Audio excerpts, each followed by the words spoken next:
Hello. Yeah, ladies and gentlemen, dear President, and dear all, thank you for having me here. I look a little bit weird because being traveling from Burkina Faso straight ahead to London, to New York, and I'm back here and without having slept. But I want to say how much an honor it is for me to be here. And I will make sure that I'm brief. Um, when I got the call to join this conversation, by the way, normally I will be standing and talking. So this is unusual for me. But, as we said, that is for everything the first time. I will do my best. So when I was asked to join the group, I just turned to one of the founding father of the Bauhaus, Miss van der Rohe, and then just to look for wisdoms in our field that still rings today. It is about saying that architecture is the will of an epoch, changing, living anew, he said. So what is our epoch today? So what are the challenges that we're facing? Everyone is concerned with me as architect, everyone here in this room, simply as a human. I think the climate crisis is real. So building materials is limited, And so population growth is imminent, especially in these so-called countries from the south. Okay? And conflict will intensify because of the few resources we have. So I think no matter where you're from, so where we're coming from, these should concern all of us.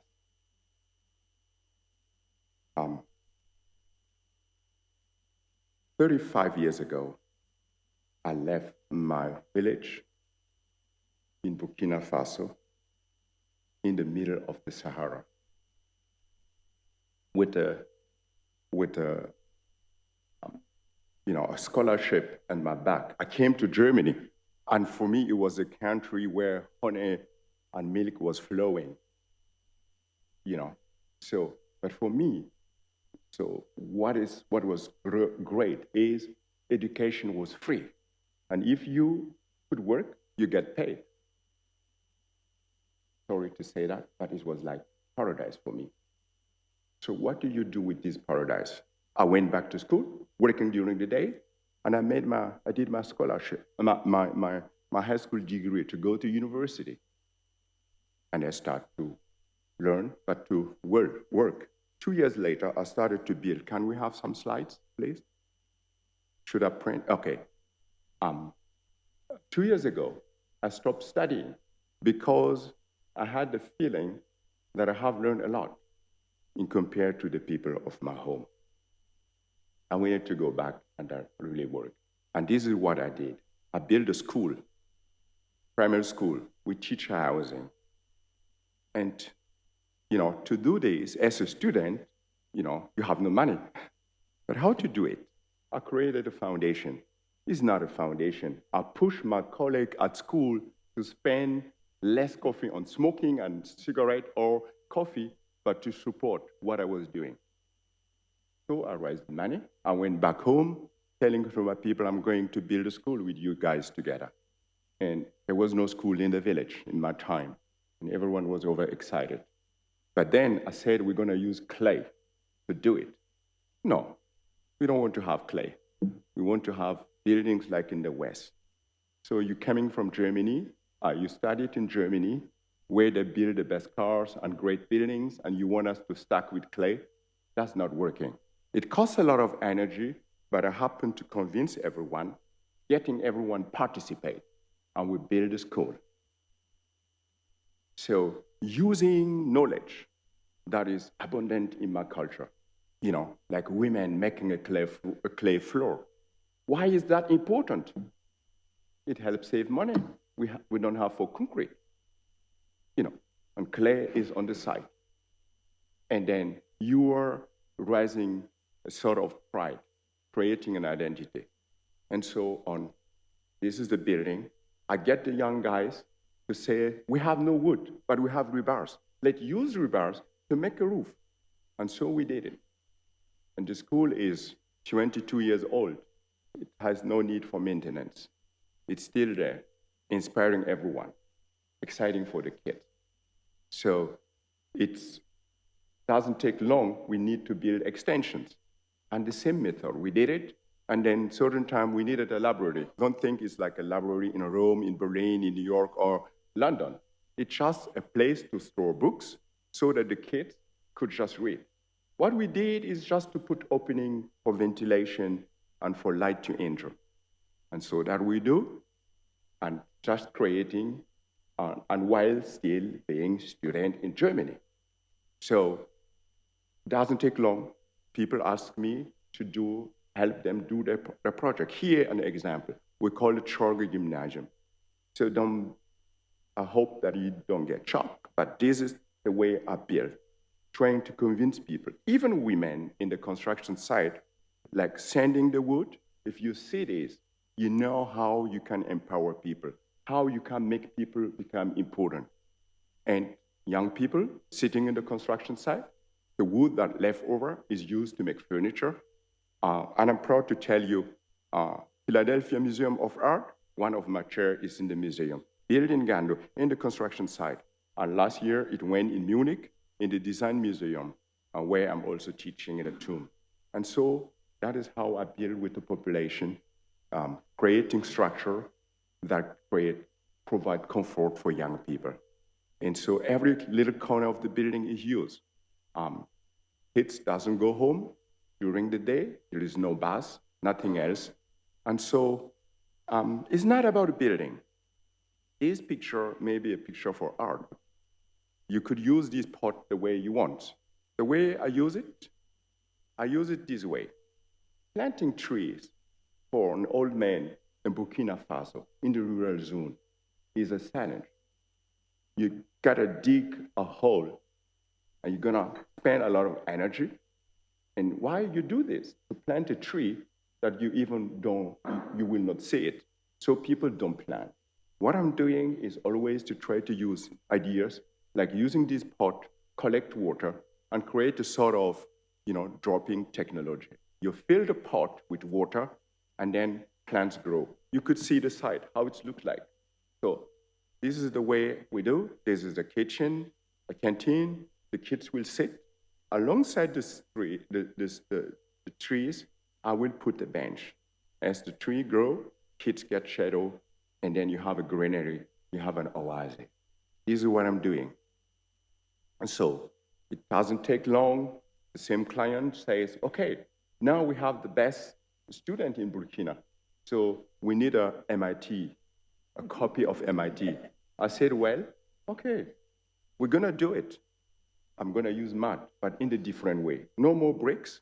I'm gonna try to pour clay, not rammed earth, in a different way. And so here we are. Sun is a playboy to me. It is hot, but I love it. It's bringing light, but also energy for plant to grow. But inside rooms, it's creating heat. So I'm dealing with this little playboy to create comfort in classrooms. First, you pour a sample of wall. With this client, we had a chance to create a sort of form, and then we start working, and I will just leave going through Europe, doing conferences to share, but not to really share, because I will get paid, and I will use this money to keep building in my home country. And then this is what we're creating with people that are unskilled. Here a tower, is a connection to the world. We will have internet on the top, water to be used. And so it is a connection to the world. And so inside we have classroom made out of a clay and a ceiling out of simple local wood.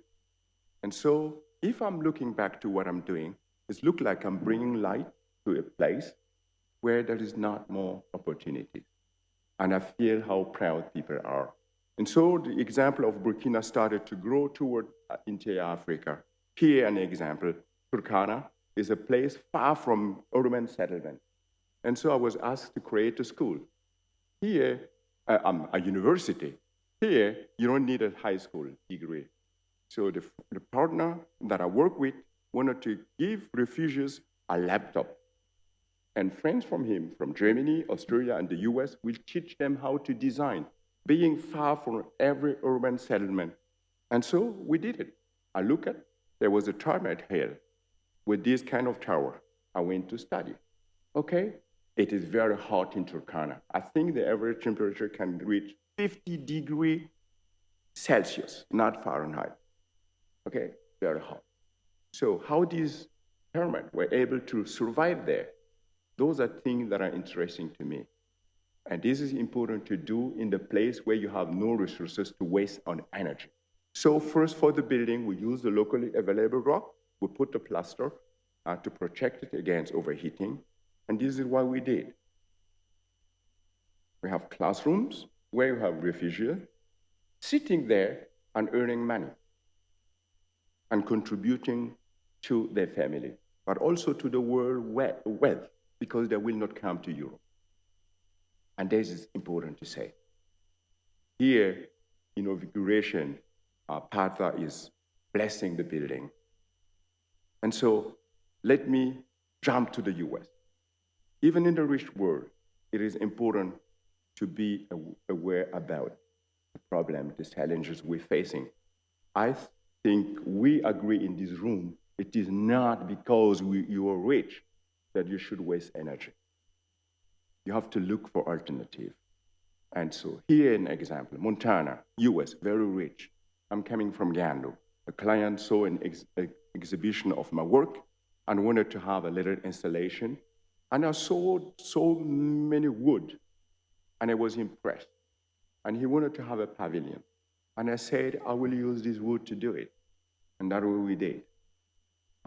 We put it together. It's big, but it is a monumental landscape where we are. So you see how it looks like? Simply using wood, wooden log, okay? You even don't need a factory to manufacture them. This girl is my daughter, Josephine, checking if everything is well done. And so it's about combining engineering and what is locally available to create structure. And I can tell you, if you enjoy a concert there, you really realize there is hope in the world if we use the material in a very smart way. And so from this kind of work, I move up to build institutional buildings in Africa. Here, a parliament house in Benin. I was asked to design a parliament house that reflect local identity. Okay, I thought about l'arbre à palabre, palaver tree, which is the tree, the biggest one you can find in every village in Africa, where everyone come together and discuss the daily things you need to do.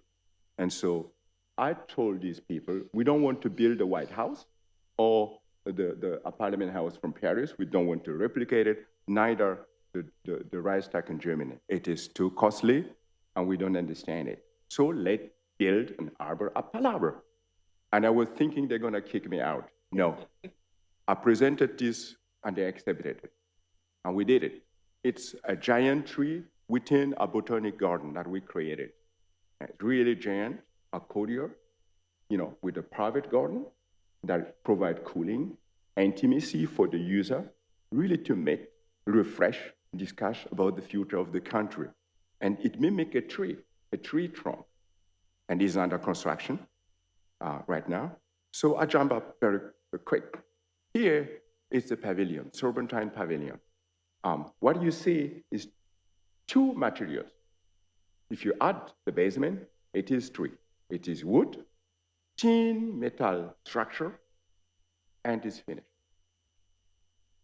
And that is what we did, and even the furniture. And so I was asked to design this pavilion. I said, London is very rich, but we're going to use an idea of gathering to invite all London to do and collect water symbolically to show that a rich nation can be an example. So I'm finished, and I want to say following. Here in this room, everyone knows that what I want to say you is true. Africa loves Europe. If you do things, we're going to copy it because we love you. Honestly, you have no fairer and good friend than the African. Problem is we are so many. And if you do it wrong, we're going to copy it. I think this initiative of new European Bauhaus is so important. So I have one question. Imagine if the growing population of Africa will behave the way the privileged have in the past, what will be, ladies and gentlemen, with our planet? Thank you very much.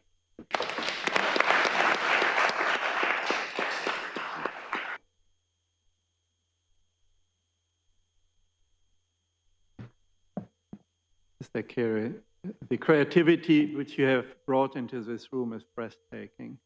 Thank you so much. I'm personally touched because I lived with my wife and daughters for a year in a clay-built roundhouse in the Gambia as a younger man. It's very habitable, but I would have loved your technology there with the termites technology. I think you brought to us a wealth of ideas and an additional material. We talked wood before you talked. There are other materials, construction materials, which are natural, and clay is among them. So thank you for that.